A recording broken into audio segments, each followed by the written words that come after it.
சுழன்றும் ஏற்பின்னது உலகம், அதனால் உழந்தும் உழவே தலை.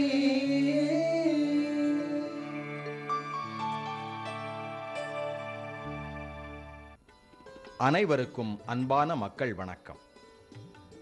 கிணறு வற்றும் போதுதான் தண்ணீரின் அருமை தெரிய வரும் என்ற சிந்தனை வரிகளை நினைவூட்டி மலர்கிறது இன்றைய மலரும் பூமி.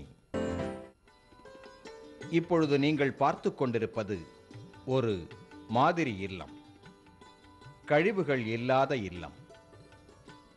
நீங்கள் இப்போது சந்திக்க இருப்பவர் சென்னை பம்மலைச் சேர்ந்த இந்திரகுமார் அவர்களை. அவர்தான் இன்றைய நிகழ்ச்சியின் கதாநாயகர். யார் இவர், என்ன சொல்லப் போகிறார் பாருங்களேன். நான் இல்லை எக்ஸ்னோரா என்னும் அமைப்பின் தலைவராக நியமிக்கப்பட்டுள்ளேன். இல்லை எக்ஸ்னோரா என்றால் நம்ம வீட்டிலேயே எல்லா விதமான கழிவுகள் இல்லாமல் பார்த்துக்கொள்வது. எந்த விதமான கழிவுப் பொருளாகவும் வெளியே ஏற்றாமல் வீட்டிலேயே அவற்றை முறைப்படுத்துவது. உதாரணமாக திடக்கழிவு, திரவ கழிவு, இதை இரண்டையும் வீட்டிலேயே எளிமையான முறையில் குறைந்த செலவில் முறைப்படுத்த முடியும். எங்கள் வீடையே ஒரு மாதிரி இல்லமாக மாற்றி மக்களுக்கு நாளும் நலமாக வாழ எப்படி நம் வீட்டை பராமரிப்பது என்பதை இலவசமாக அனைவருக்கும் போதித்து வருகிறோம். இதன் மூலம் நாளும் 20 முதல் 30 பார்வையாளர்கள் எங்கள் வீட்டை வந்து பார்வையிடுகிறார்கள். அதன் மூலம் பல பகுதிகளில் இன்று கழிவு இல்லாமல் அவர்கள் பார்த்து கொள்கிறார்கள். திடக்கழிவும் திரவ கழிவும் மேலாண்மையும் கையாண்டால் நாம் வீட்டிலேயே அருமையான சிறப்பான ஒரு மாடி தோட்டத்தை அமைக்க முடியும். அநேகர் சொல்லுவார்கள் இடமே இல்லை என்று. இடம் என்பது பிரச்சனை அல்ல, மனம்தான் பிரச்சனை. மனம் இருந்தால் மார்க்கம் உண்டு. ஆக எல்லார் வீட்டிலையும் மொட்டை மாடி என்று ஒன்று உண்டு. பொதுவாக மொட்டை அடித்தால் எப்படி தொப்பி அணிகிறோமோ அதுபோல் ஒவ்வொருவரும் பசுமை தொப்பியை மொட்டை மாடியில் அணிவித்தால் இந்த புவி உஷ்ணமாவதை கண்டிப்பாக தடுக்க முடியும். அதே நேரத்தில் தூய காற்றும் நன்னீரும் சுண்ட பசித்த பின் உணவும் நோயை போக்கிவிடுமப்பா 100 வயது தருமப்பா என்ற சித்திர பாடல்கள் உள்ளது. தூய காற்றுக்கும் நல்ல நீருக்கும் நல்ல உணவுக்கும் இன்று பெருமளவில் பஞ்சம் ஏற்பட்டுள்ளது. இல்லை இல்லை என்று சொல்வதல்ல இல்லை எக்ஸ்னோரா. அதற்கெல்லாம் தீர்வை தான் இல்லை எக்ஸ்னோரா வழங்கி கொண்டு வருகிறது. தூய காற்று வேண்டுமானால் நம் இல்லத்தை பசுமை போர்வையால் போர்த்து விட்டால் தூய காற்று பெருமளவில் நமக்கு கிடைக்கும். மழை நீரை முறையாக சேகரித்து கழிவுநீரை முறையாக சுத்தப்படுத்தினால் தூய்மையான நீர் நம் இல்லங்களிலேயே கிடைக்கும். வெளியிலிருந்து வரும் நீரை நாம் நாட வேண்டியதே இல்லை. இவற்றையெல்லாம் முறையாக பயன்படுத்தினாலே நம் வீட்டிற்கு தேவையான குடிநீரை நம்மாலேயே பெற்றுக்கொள்ள முடியும்.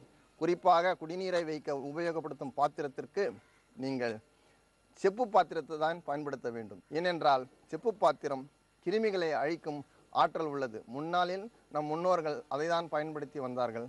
சமீப காலமாக நாம் அனைவரும் இந்த பிளாஸ்டிக் பாத்திரத்திலும் எவர் சில்வர் என்று சொல்லக்கூடிய ஸ்டெயின்லெஸ் ஸ்டீல் பாத்திரத்திலையும் வைக்கிறோம். அதெல்லாம் நமக்கு தீங்கு பயக்கக்கூடியது.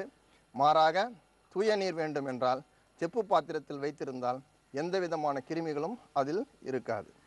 வீட்டுக்கு முன்னாடி ஒரு மரம் வைக்கிறதால பாருங்கள், இப்போ இந்த 12 மணிக்கு கூட வந்து வெயிலே தெரியாமல் இருக்குது.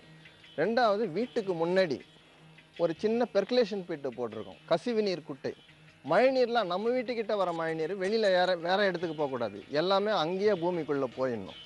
அது அப்போ என்னாகும், நம்முடைய நிலத்தடி நீர் நல்ல தரமானதாகவும் எப்பவும் வளமானதாகவும் இருக்கும். இந்த ஒரு சின்ன சிஸ்டம் பண்ணியாச்சுன்னா நமக்கு வந்து தண்ணி பிரச்சனையே கிடையாது. இப்போ எங்கள் வீடு பாருங்கள், வெளியில் வந்து எல்லாம் பசுமை போர்வை போர்த்தான மாதிரி வச்சுருக்கோம். இப்படி ஒவ்வொருத்தரும் போத்தியாச்சுன்னா உள்ள ஏசி, அதாவது இன்றைக்கி குளோபல் வார்மிங்கில் மேஜர் காம்பனண்ட் வந்து ஏசியிலிருந்து வர விஷவாயுக்கள் தான். அந்த வாயுவெல்லாம் நம்ம பயன்படுத்தாமல் இயற்கை ஏசியாக நம்ம வீட்டை வச்சுக்கலாம். அதே சமயத்தில் இது நமக்கு சுத்தமான காற்றையும் நமக்கு தந்துட்டுருக்கு.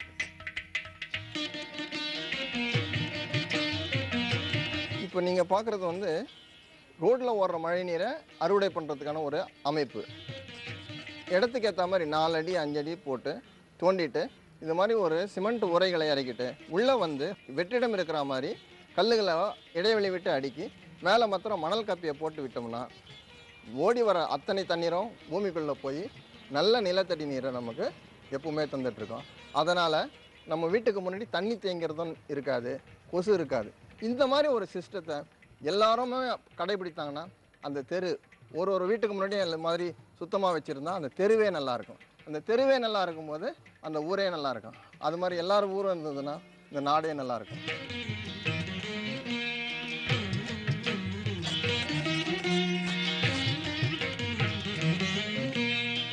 பெரும்பாலும் புறநகர் பகுதிகளில் கழிவுநீர் தொட்டி தான் பெரிய பிரச்சனையாக இருக்குது.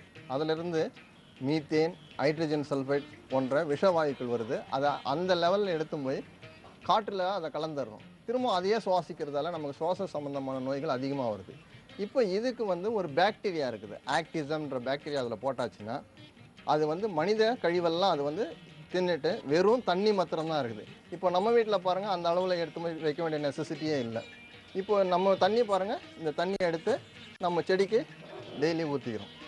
வெயில் காலத்தில் இதுதான் நமக்கு பேருதவியாக இருக்குது. அது இல்லாமல் இது தரமான தண்ணி கூட, உரமான தண்ணியும் கூட. இந்த தண்ணியை எடுத்து ஊற்றுறதால வேறு உரமே போட வேண்டியதில்லை. இதில் அந்த பாக்டீரியா போட்டிருக்கிறதால பொதுவாக செப்டி டேங்கை திறந்தாலே ஒரு நாற்றம் அடிக்கும், பக்கத்திலே நிற்க முடியாது. அந்த மனித மலமே இல்லாததால் இந்த தண்ணி தெளிவாக இருக்குது. இந்த தண்ணியை எடுத்து நம்ம செடிங்களுக்கு ஊற்றிக்கிறோம். அது இல்லாமல் இது உரமான தண்ணி. இதில் யூரினில் இருக்க யூரியா இருக்குது, இயற்கை யூரியா. அது இப்போ பாருங்கள், இங்கே இருக்கிற செடிகளெல்லாம் இந்த உரம் தண்ணியை ஊற்றி வளர்க்குறதால மற்ற உரம் இல்லாமலேயே எவ்வளோ வளமாக வளர்ந்துருக்குறதுன்றதை பாருங்கள். இது சமையல் அறையிலிருந்து வெளிவர கழிவு நீர்.